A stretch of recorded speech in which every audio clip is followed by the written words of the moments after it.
kind of lean in on one point, Cool. is shorter settlements are very tricky for all the reasons we talked about before, but experienced negotiators know how to deal with that because the game is to secure the property Yeah.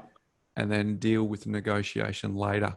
So that's important. And that's a big surf game that you're playing. That's for the people who can play in the big surf. They know how to paddle out there because that's not for the faint hearted to mess around with short settlements and then being able to negotiate that. That's a relationship exercise. But the important point is the banks can't handle short settlements. So if short settlements are offered, then we need to be able to play the game really, really well. My final point on that is terms are winning everything. Did you hear that, folks? Terms are the game here. It's not necessarily just about price, it's about terms.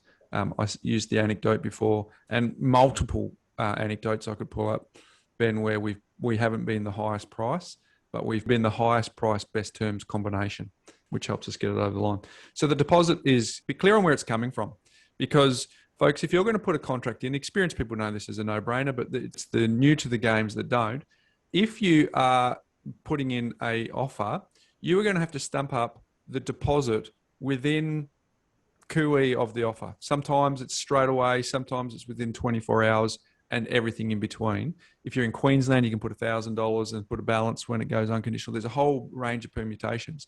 But ultimately, you are going to need to come up with a deposit prior to settlement. In 90% of the cases, significantly prior to settlement.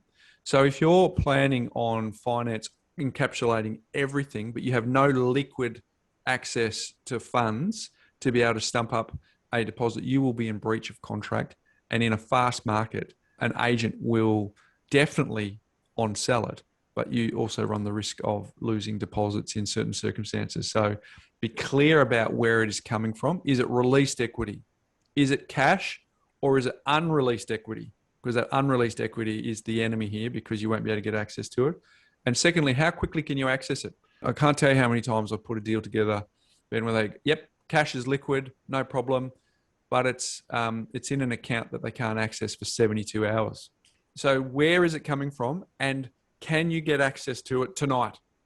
If you're putting a deal in today, can you get access to it tonight? Because if you can't, stay out of the big surf, because you're going to get burnt from doing that. So the deposit is really, really important. As I said, the intermediate and the experienced, they know this is a no-brainer, but I've seen it catch first-time investors, first-time buyers, those who haven't done it for a long time.